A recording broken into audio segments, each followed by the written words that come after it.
हरे कृष्णा। आप सभी पर कान्हा जी का आशीर्वाद सदा बना रहे। आज आप सुनेंगे कार्तिक मास में पड़वा के दिन यानी पूर्णिमा के दिन सुनी जाने वाली चिड़ा और चिड़ी की कहानी, साथ ही कार्तिक मास महात्म्य का आज का अध्याय और पंचभीखु व्रत की कथा। अब कार्तिक मास समाप्ति की ओर है और इसके बाद मार्गशीर्ष मास प्रारंभ हो जाएगा।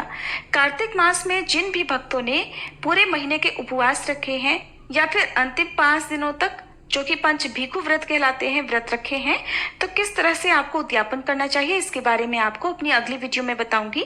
तो आप अगली वीडियो में कार्तिक मास उद्यापन की विधि जरूर जानिएगा। एक बार की बात है, 4 चिड़िया थी। वह चारों ही कार्तिक स्नान करती थी। पड़वा के दिन उन्होंने सोचा कि चलो खिचड़ी बनाते हैं। सभी ने मिलकर घी, चावल और दाल का जुगाड़ किया और खिचड़ी बनाई। सबने सोचा कि चलो पहले स्नान करके आते हैं, फिर खिचड़ी खाएंगे। पहले एक चिड़िया गई, स्नान करके आ गई, बाकी नहीं आई।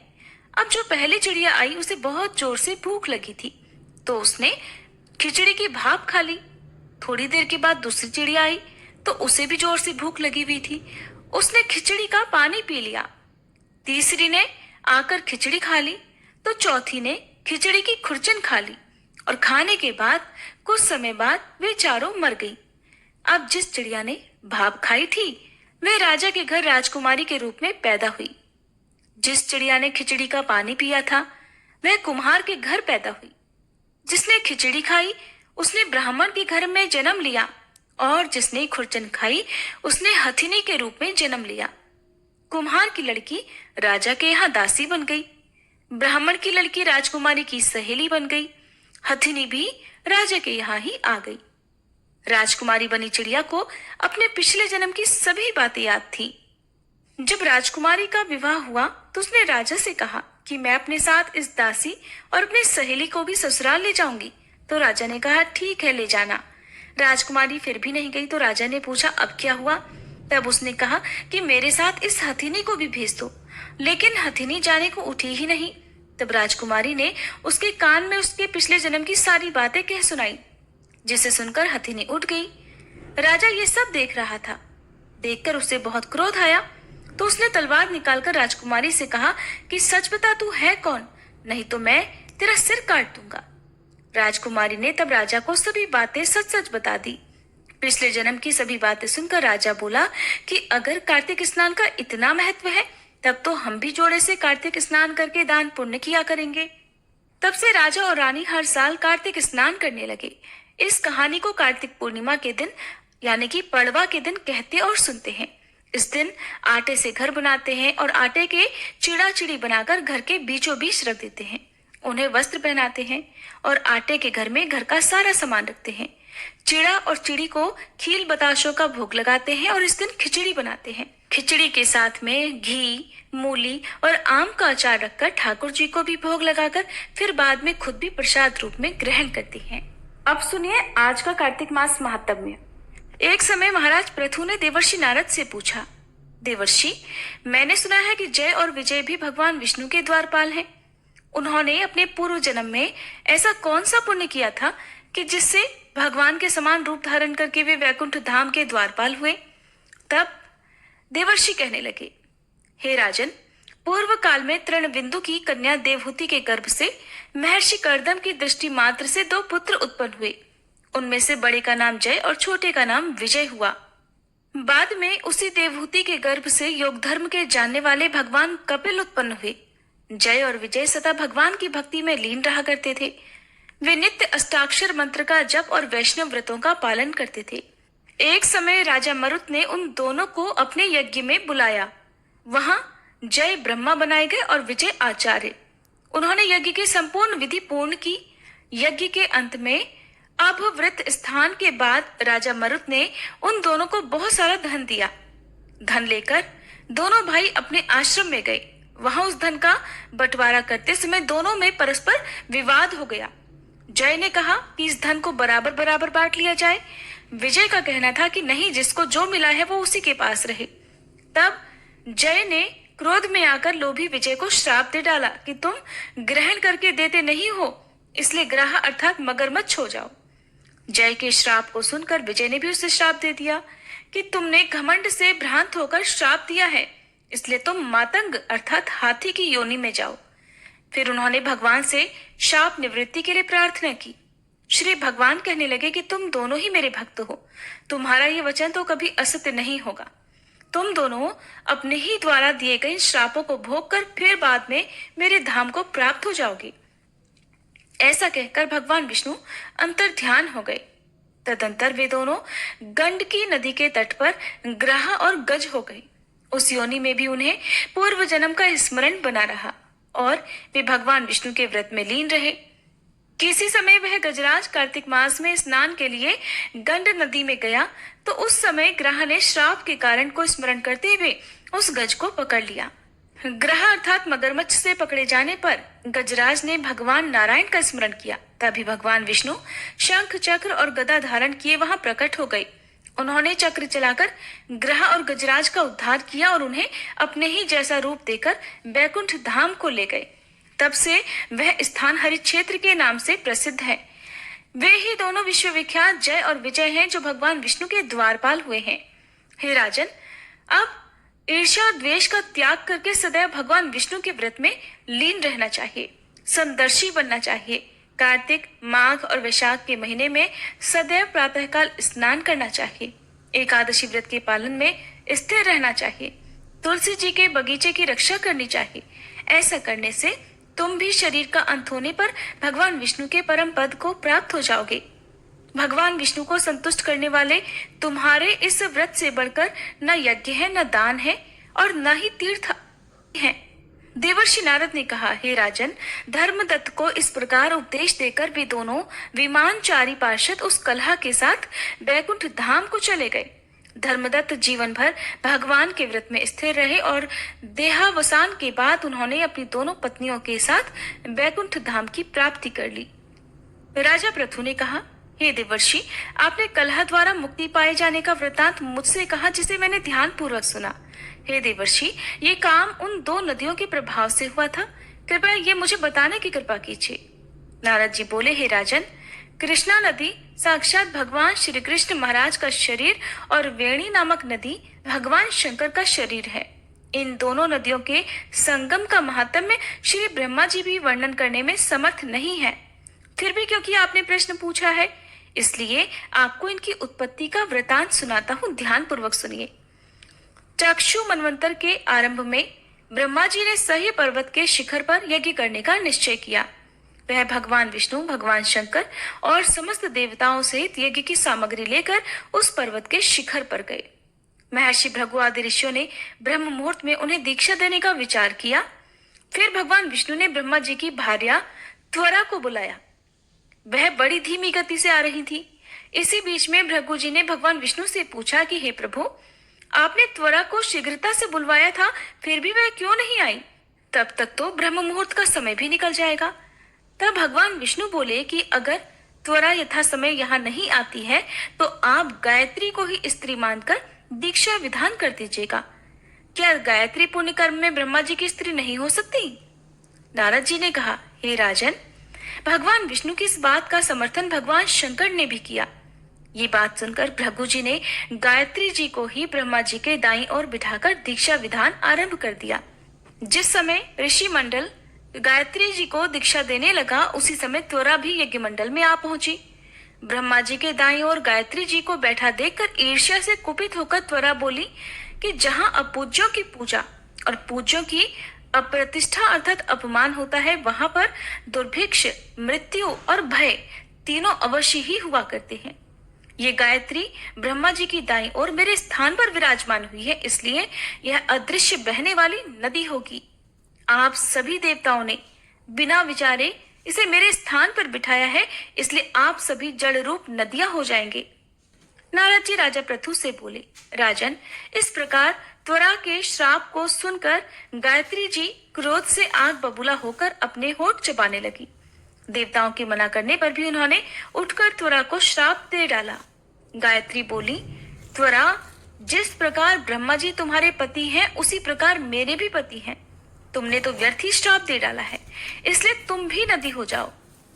इस प्रकार श्राप सुनते ही सभी देवी देवताओं में खलबली मच गई। सभी देवता त्वरा को साष्टांग प्रणाम करके बोले, हे देवी, तुमने ब्रह्मा आदि समस्त देवताओं को जो श्राप दिया है वो उचित नहीं है, क्योंकि अगर हम सब जड़ रूप नदियां हो जाएंगे तो फिर निश्चय ही ये तीनों लोग तो बच नहीं पाएंगे। क्योंकि ये श्राप तुमने बिना विचार करके दिया है, इसलिए ये श्राप तुम वापस ले लो। त्वरा ने कहा, हे देवगणों, आपके द्वारा यज्ञ के आरंभ में गणेश पूजन न किए जाने के कारण ही ये विघ्न उत्पन्न हुआ है और मेरा ये श्राप कदापि खाली नहीं जा सकता। इसलिए आप सभी अपने अंगों से जड़ीभूत होकर अवश्य में नदियां बनोगे। हम दोनों सौतने भी अपने अपने वंशों में पश्चिम में बहने वाली नदियां बनेंगी। नारद जी राजा पृथु से बोले, हे राजन, त्वरा के ये वचन सुनकर भगवान विष्णु, शंकर आदि सभी देवता अपने अपने अंशों से नदियां बन गए। भगवान विष्णु के अंश से कृष्णा, भगवान शंकर के अंश से वेणी और श्री ब्रह्मा जी के अंश से कुकुदमवती नामक नदियां उत्पन्न हो गई। समस्त देवताओं ने अपने अंशों को जड़ बनाकर वहीं सह्य पर्वत पर फेंक दिया। फिर उन लोगों के अंश पृथक पृथक नदियों के रूप में बहने लगे। देवताओं के अंशों से सहस्त्रों की संख्या में पश्चिम की ओर बहने वाली नदियां उत्पन्न हो गईं। गायत्री और त्वरा दोनों पश्चिम की ओर बहने वाली नदियां होकर एक साथ बहने लगी और उन दोनों का नाम सरस्वती पड़ गया। ब्रह्मा जी ने यज्ञ स्थान पर भगवान विष्णु और भगवान शंकर की स्थापना की।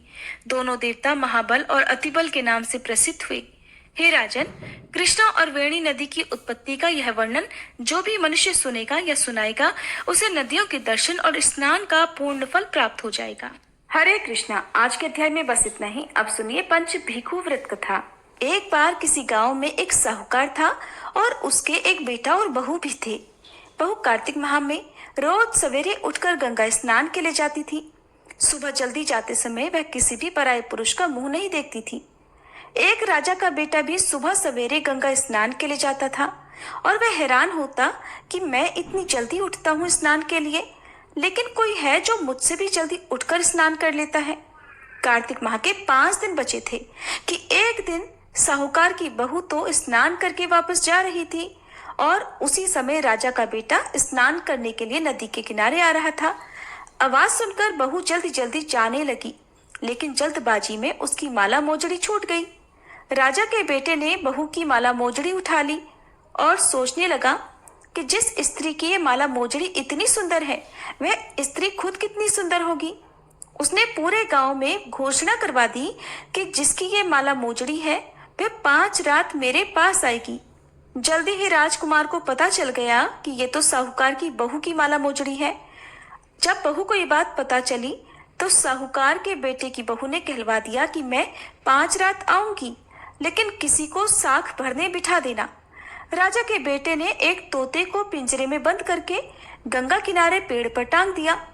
बहू सुबह के समय आई, पहली पैड़ी पर पैर रखा और बोली, हे कार्तिक के ठाकुर राई दामोदर, 5 पांडु, 6ठे नारायण, भीखम राजा, उस पापी को नींद आ जाए।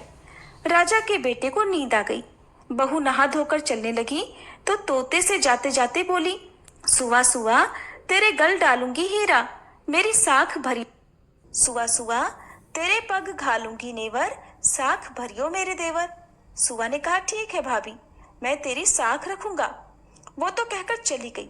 इधर राजा का बेटा हड़बड़ाकर उठा और सुआ से पूछा, सुआ सुआ वह आई थी क्या, कैसी दिखती थी? सुआ बोला, आभा की सी बिजली, होली की सी झल, केला की सी कामिनी, गुलाब का सा रंग। अगले दिन तो राजा के बेटे ने सोचा कि आज मैं अपनी उंगली में चीरा लगाकर बैठूंगा, इससे मुझे नींद नहीं आएगी। अगले दिन राजकुमार अंगुली चीरकर लेट गया। बहू फिर आई और भगवान से उसी तरह प्रार्थना करने लगी। राजकुमार को फिर से पहले की तरह नींद आ गई। बहू स्नान करके फिर से वापस चली गई। सुबह राजकुमार ने तोते से फिर पूछा। तोते ने वही सारी बातें दोहरा दी। अब की बार राजकुमार बोला कि मैं तो आज रात में आंखों में मिर्ची डालकर बैठूंगा, और रात में वह मिर्ची डालकर बैठ गया। बहू फिर आई और प्रार्थना की, जिससे राजकुमार को पहले की तरह नींद आ गई। राजकुमार ने अब फिर तोते से बहू के आने की बात पूछी तो उसने फिर से वही बातें दोहरा दी। राजकुमार अब की बार सोचने लगा कि आज मैं बिना बिस्तर के ही बैठूंगा, और रात को वह बिना बिस्तरे के बैठ गया। अगली सुबह जब वह स्नान करने आई तो बहू ने फिर से भगवान से प्रार्थना की और राजकुमार को फिर नींद आ गई। जब बहू स्नान कर जाने लगी तो आंखें बंद करके चली गई। राजकुमार जब उठा तो वह जा चुकी थी। राजकुमार फिर से सोच में पड़ गया और सोचने लगा कि आज मैं अंगीठी जलाकर बैठूंगा जिससे नींद नहीं आएगी। फिर वह रात को अंगीठी जलाकर बैठ गया। साहूकार की बहू आई और वह भगवान से प्रार्थना करने लगी कि प्रभु, हे ठाकुर जी, आपने 4 रातें तो निकाल दी, अब ये रात और बची है, इस आखिरी रात को भी निकाल दो। ठाकुर जी ने उसकी बात रख ली और राजकुमार को नींद आ गई। जब बहू स्नान कर जाने लगी तो तोते से बोली कि सुबह सुबह इस पापी को कह देना कि 5 रातें पूरी हो चुकी हैं, अब वह मेरे मोतियों की माला मेरे घर भिजवा दे। अगली सुबह राजकुमार की आंख खुली तो उसने तोते से पूछा, क्या वह आई थी? तोते ने कहा, हाँ आई थी और उसने अपनी माला मोजड़ी मंगवाई है। ये सुनकर राजकुमार सोचने लगा कि वह तो सच्ची थी, तभी तो भगवान ने भी उसका सत्य रखा। कुछ समय के बाद राजकुमार को कोढ़ हो गया। राजा ने ब्राह्मण को बुलाकर पूछा कि मेरे बेटे का शरीर क्यों जल रहा है। तब ब्राह्मण ने सारी बातें विस्तार से राजा को बताई कि इसने क्या किया था। ब्राह्मण ने कहा कि इसने पतिव्रता स्त्री पर बुरी नजर डाली थी, इसलिए यह इस रोग से पीड़ित हुआ है। राजा ने इसके ठीक होने का उपाय पूछा तो ब्राह्मण ने कहा कि अगर यह उस साहूकार की बहू को धर्म की बहन बनाए और रोज उसके नहाए हुए जल से स्नान करे तभी ठीक हो सकता है। राजा साहूकार की बहू की माला लेकर साहूकार के घर गया और बोला कि ये माला आपके पुत्र वधू की है, इसे रख लीजिए और आपकी बहू के नहाए हुए जल से मेरे बेटे को नहला दीजिए। साहूकार बोला कि मेरी बहू तो किसी पराये पुरुष का मुंह तक नहीं देखती, आप उसे इस नाली पर बिठा दीजिए। जब वह ऊपर नहाएगी तब नीचे इस नाली के पानी से आपका पुत्र नहा लेगा। राजकुमार ने ऐसा ही किया। कुछ समय बाद उसका शरीर चंदन सा हो गया। हे पंच भिखु देवता, जैसे आपने साहूकार की पुत्र वधू का सत रखा वैसे ही सभी का रखना। पूनो नहाई, पड़वा नहाई, 5 रतन, पंच तीरथ, पंच भीखम नहाई, 1 टका मेरी गांठ में सुनियो रघुराई, आधे का लाई आंवला, आधे की राई। राई दामोदर सांवला जिसने सृष्टि रचाई, राजा के घर उतरी पुत्री बनाई। राजा लाया ब्याह के रानी बन आई, 4 चक्कर 4 मक्कर 4 दिए की लौ। मैं तुझसे पूछूं श्री कृष्ण जी कब निस्तारा होए, जब आएगा कार्तिक का महीना तब निस्तारा होए। प्रेम से बोले पंच भीखु देवता की जय। जय जय तुलसी भगवती सत्यवती सुखदानी, नमो नमो हरिप्रेसी श्री वृंदावन खानी। श्री हरिशीष विरजनी देहु अमर वर अम्ब, जनहित हे वृंदावनी अब न करहु विलंब। धन्य धन्य श्री तुलसी माता, महिमा अगम सदा श्रुति गाता। हरि के प्राण हूँ से तुम प्यारी, हर ही हेतु कीन्हो तब भारी। जब प्रसन्न है दर्शन दीन हो, तब कर जोरी विनय उस कीन्हो। हे भगवंत कंत मम होहु, दीन जानि जानि छाड़हु छोहु। सुनी लक्ष्मी तुलसी की बानी, दीन हो श्राप कध पर आनी। उस अयोग्य वर मांगन हारी, हो बिटप तुम जड़ तनुधारी। सुनि तुलसी ही श्रव्योत ही ठामा, करहु वास तुहु नीचन धामा। दियो वचन हरि तब तत्काला, सुनहु सुमुखी जानि होहु बिहाला। समय पाई रो पाति तोरा, पूजहि आस वचन सत मोरा। तब गोकुल मह गोप सुदामा, तासु भई तुलसी तू बामा। कृष्ण रास लीला के माही, राधे शक्यो प्रेम लखि नाही। दियो श्राप तुलसी तत्काला, नर लोक ही तुम जन्महु बाला। यो गोप वह दानव राजा, शंख चूर्ण नामक शिर ताजा। तुलसी भई तासु की नारी, परम सती गुण रूप अगारी। अस द्वे कल्प बीत जब गयहु, कल्प तृतीय जन्म तब भयहु। वृंदा नाम भयो तुलसी को, असुर जलंधर नाम पति को। कर अति द्वंद अतुल बल धामा, कीन्हा शंकर से संग्रामा। जब निज सैन्य सहित शिव हारे, मरहि न तब हर हर ही पुकारे। पतिव्रता वृंदाती नारी, को न सके पति ही संहारी। तब जलंधर ही भेष बनाई, वृंदा ढिग हरि पहुँचो जाई। शिव हित लहि करि कपट प्रसंगा, कियो सतीत्व धर्म तो ही भंगा। भयो जलंधर कर संहारा, सुनी उर शोक उपारा। तिह क्षण दियो कपट हरि तारी, लखि वृंदा दुख गिरा उचारी। जलंधर जस हत्यो भीता, सोई रावण तस हरहि सीता। अस प्रस्तर सम हृदय तुम्हारा, धर्म खंडी मम पति संहारा। यही कारण लहि श्राप हमारा, होवे तनु पाषाण तुम्हारा। सुनि हरि तुरत ही वचन उचारे, दियो श्राप बिना विचारे। लख्यो ना निज करतूत पति को, छलन चाहियो जब पार्वती को। जड़ मति तुह अस हो जड़ रूपा, जग में तुलसी बिटप अनूपा।